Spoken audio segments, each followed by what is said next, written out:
वित्त मंत्री को और दोपहर में नेता प्रतिपक्ष को आमंत्रित किया। ये फिक्की की एक लोकतांत्रिक परंपरा है कि सबसे पहले वो मौका देते हैं वित्त मंत्री को बजट के अगले ही दिन अपनी बात रखने का, और उसके बाद मौका देते हैं नेता प्रतिपक्ष को उनकी बात काटने का। और यही भारतीय लोकतंत्र की खूबसूरती है। मैंने प्रणव दा से पूछा कि आप फिक्की में हो आए, आपने बजट के सारे तर्क दे दिए, तो उन्होंने कहा मैं तो बजट पे बोला ही नहीं। उन्होंने कहा मैंने तो पूरा जनरल एक दृश्य रखा हूँ, ग्लोबल इकोनॉमी का, भारत का, जनरल चीज़ों का।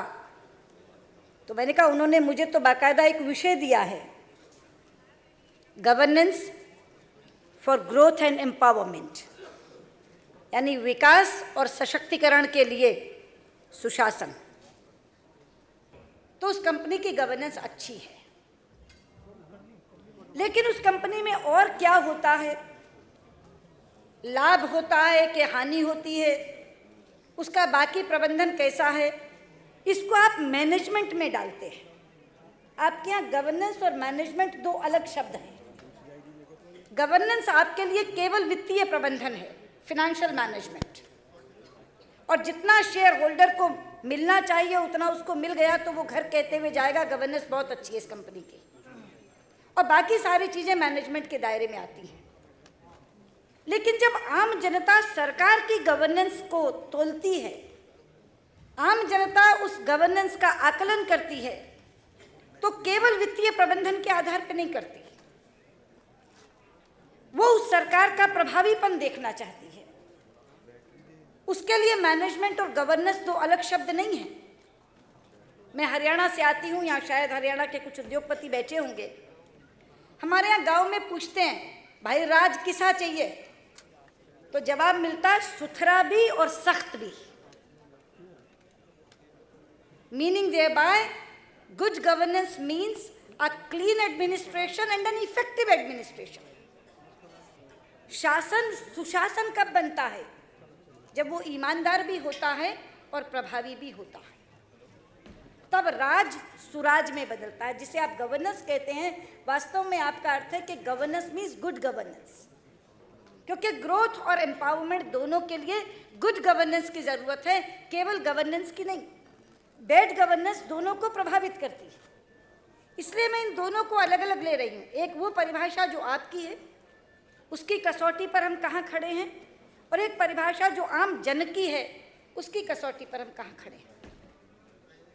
जहाँ तक ईमानदारी का सवाल है, वित्तीय प्रबंधन का सवाल है, ईमानदार शासन का सवाल है, बहुत वर्षों पहले राजीव गांधी जी ने स्वयं ये कहा था कि जब हम 1 रुपया भेजते हैं, किसके लिए भेजते हैं? विकास के लिए भेजते हैं, एम्पावरमेंट के लिए भेजते हैं। केंद्र सरकार तो पैसा राज्यों को इसी के लिए देती है, नीचे इसी के लिए देती है। जब हम 1 रुपया भेजते हैं तो बेनिफिशियरी को मात्र 15 पैसे मिलते हैं। ये उनकी अपनी कही बात है, यानी 85 पैसे बीच में से गायब हो जाते हैं।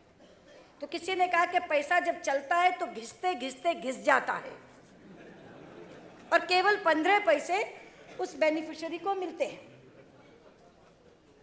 और आज भी चंद दिन पहले होम मिनिस्टर ने क्या कहा? What is the crisis?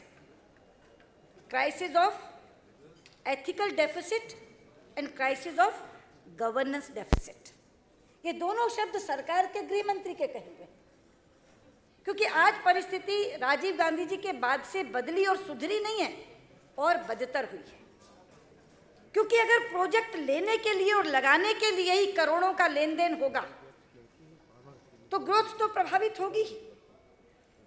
अगर पोस्टिंग और ट्रांसफर के लिए कोई 2 लाख 3 लाख देकर आएगा तो अपने घर से तो निकालेगा नहीं, सबसे पहले उस पोस्टिंग के बाद अपना वो पैसा बटोरेगा जो देकर आया है। और जब एक बार फिसलन शुरू हो गई तो वहीं क्यों रुकेगा? अगर 2 लाख देकर आया तो पहले 5 लाख कमाएगा, क्योंकि उसके बाद कहीं और जाने के लिए फिर देना पड़ेगा। तो जो ग्रोथ है उसमें जो ईमानदारी का कोशेंट है वो पहले से ज़्यादा खराब हुआ है, पहले से ज़्यादा गिरा है। लेकिन दुख मुझे ये हुआ कि कल प्रणब दा ने जब अपना बजट भाषण शुरू किया तो पहला वाक्य कहा ट्रांसपेरेंसी। हम पारदर्शिता को बढ़ाना चाहते हैं, हम प्रशासन को और ज़्यादा ट्रांसपेरेंट बनाना चाहते हैं, करप्शन फ्री बनाना चाहते हैं। तो हमारी उम्मीद जगी कि शायद प्रणब दा कुछ बहुत अच्छा इसमें करने वाले हैं। लेकिन अल्टीमेटली बोलते बोलते बोलते बोलते जहाँ वो आए तो उन्होंने कहा कि करप्शन को ख़त्म करने के लिए हमने एक GOM बना दिया है। हमारे यहाँ कहा जाता है मित्रों कि जब किसी चीज़ को टालना हो तो उसके लिए कमेटी गठित करो। मुझे तो लगता है कि अब समय आ गया है राजन जी, जब एक GOM इस पर बनना चाहिए कि जितने GOM बने हैं उन्होंने क्या किया, क्योंकि GOM बन जाता है मगर GOM की मीटिंग नहीं होती, उसमें कोई फैसले नहीं होते। तो मैं आज मांग करती हूँ सरकार से कि एक ऐसा GOM जरूर बनाए जो आज तक बने हुए GOM का आकलन करे। तो उन्होंने करप्शन में कह दिया हमने एक GOM बना दिया, उनके फर्ज की अदायगी हो गई, उनके कर्तव्य की इतिश्री हो गई। दूसरी बात उन्होंने ब्लैक मनी के बारे में कही, एक 5 पॉइंट फॉर्मूला दिया भविष्य के लिए। लेकिन मुझे दुख से कहना पड़ता है मित्रों, आपको जानकारी है या नहीं है, आज पूरे विश्व में जब एक वातावरण बना है करप्शन के फ्री की तरफ, तो संयुक्त राष्ट्र संघ में पहली बार कुछ साल पहले एक कन्वेंशन ऑन करप्शन साइन की गई, UN कन्वेंशन ऑन करप्शन, पहली बार। और UN कन्वेंशन ऑन करप्शन पे 140 देशों ने हस्ताक्षर किए समेत भारत के।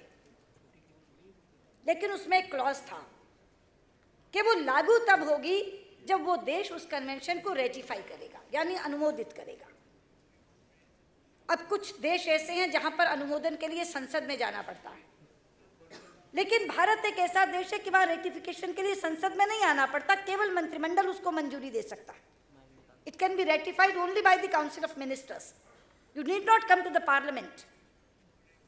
लेकिन आज मुझे आपको बताते हुए दुख हो रहा है कि जिन 140 देशों ने हस्ताक्षर किए थे उनमें से केवल 14 देश ऐसे हैं जिन्होंने अभी तक उसको रेटिफाई नहीं किया, और भारत उसमें से एक है।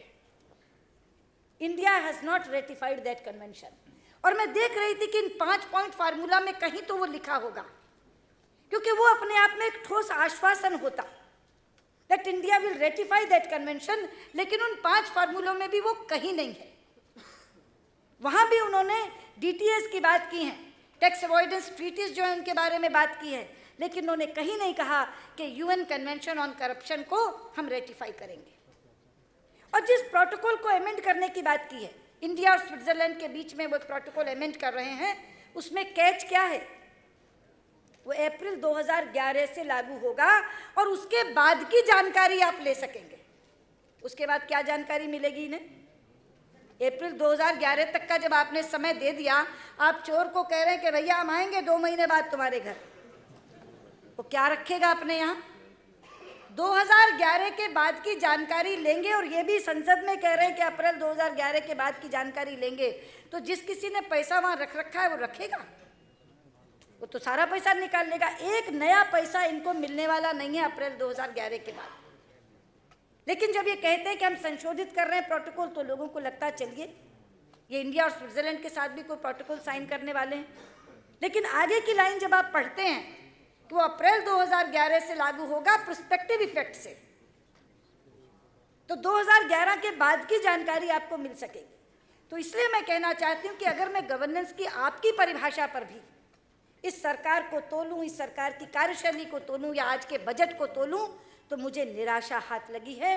क्योंकि वित्तीय प्रबंधन के ऊपर जो करप्शन दूर करने का एक लक्ष्य सामने रख करके उन्होंने अपना बजट भाषण शुरू किया था, उसको अंत करते करते वो एक मीटिंग और एक प्रोटोकॉल जो कि प्रोस्पेक्टिव इफेक्ट का होगा, उस पर ला करके उन्होंने खड़ा कर दिया। अब मैंने आपसे कहा था कि एक परिभाषा गवर्नेंस की जनता की है, जहां वो इफेक्टिविटी चाहती है, प्रभावीपन चाहती है, एडमिनिस्ट्रेटिव एबिलिटी, इफेक्टिव एडमिनिस्ट्रेशन, क्योंकि उनका सीधा संबंध है ग्रोथ से, उसका सीधा संबंध है एम्पावरमेंट से। कैसे संबंध है? गवर्नेंस का पहला पहलू जो ग्रोथ को अफेक्ट करता है, प्रभावित करता है, वो है लॉ एंड ऑर्डर, कानून और व्यवस्था। कानून व्यवस्था अच्छी होगी तो विकास होगा, कानून और व्यवस्था अच्छी नहीं होगी तो विकास शुरू भी नहीं होगा।